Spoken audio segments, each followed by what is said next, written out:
Dark matter is the invisible part of the universe. Compared to the atoms and the baryonic matter that make up everything else in the universe that we can see, like me, you, stars and planets, dark matter is a complete mystery. Where did it come from? What is it made of? And how do we know that it exists? What's the history behind dark matter? In the 1930s, scientists were studying the universe and they compared their observations to mathematical models, and they found that the two just didn't add up. Now, one of the first and most famous observations of dark matter was done by a scientist called Fritz Zwicky in 1933.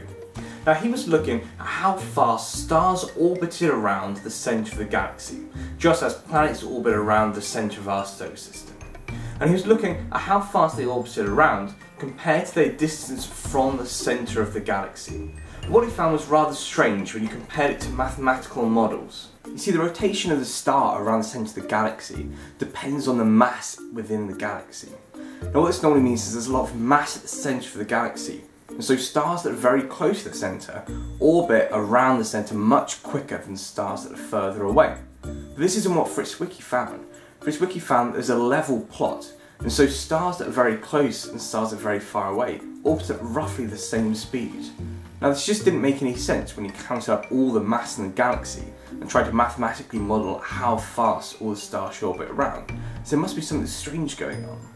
As Zwicky worked out, he could explain the differences between the observations and the models. There was extra mass within the galaxy. Now, he'd added up all the mass that he could see. This is from the gas, the dust and stars and everything else. But it was obviously nowhere near the amount of mass needed. So this extra mass must be invisible to him. And this is how it gets the name dark matter. It's dark because we can't see this matter. But there's other evidence that dark matter exists. We can turn to cosmology. We can look at something called a cosmic microwave background, which is the energy released from the early universe. Now, by studying this, we can find evidence that dark matter exists. We can also find the proportion of dark matter compared to normal matter in the universe. We can also look at something called gravitational lensing. This is where light is bent by a large mass, such as dark matter. We can look throughout the universe and we can find areas where we can't see any physical matter, any mass, but we can still see light bending around a point. And at this point, we deduce that it's probably dark matter there because we can't see the mass, but something is causing the light to bend. So we know there's lots of mass in the universe we just can't see, but what is it? Well, some scientists believe that it's just normal matter, but our telescopes aren't good enough to be able to see it. Now, it just might be there's lots of extra gas in the universe, or there's lots more dwarf galaxies as well that we just can't see at the moment. The leading theory of what dark matter is made of is an exotic type of particle. Now, we know that this particle must have mass because it creates a gravitational force that holds galaxies together. And we know that it can't react with light, otherwise we'd have been able to see it by now. We call these particles WIMPs, weakly interacting massive particles. There are lots of experiments set up around the world to try and find evidence of these particles. Now, even though we can't see dark matter, we can map where it is.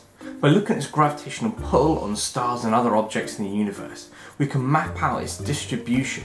We can also map out how much mass there is, and this is something scientists have already done. And this helps us understand how dark matter forms and how it clumps together and its distribution within the universe. But why is dark matter important? Well, the theory of how the universe evolved begins with dark matter.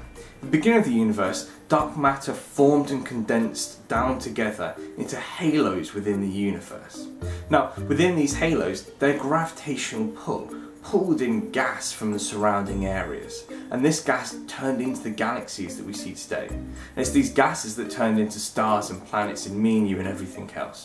So without dark matter, nothing in the universe would have formed. Now, so far we've used matter to explain the differences between the observations and the models. A lot of scientists have other theories. Now, one of these, which is MOND, which is a modified Newtonian dynamics, you can change our understanding of gravity and motion to account for the differences between the observations and the models. Now, dark matter is generally the most accepted theory, but there are lots of other ones as well, and as we can't prove any of them so far, there are a lot more experiments and work to do.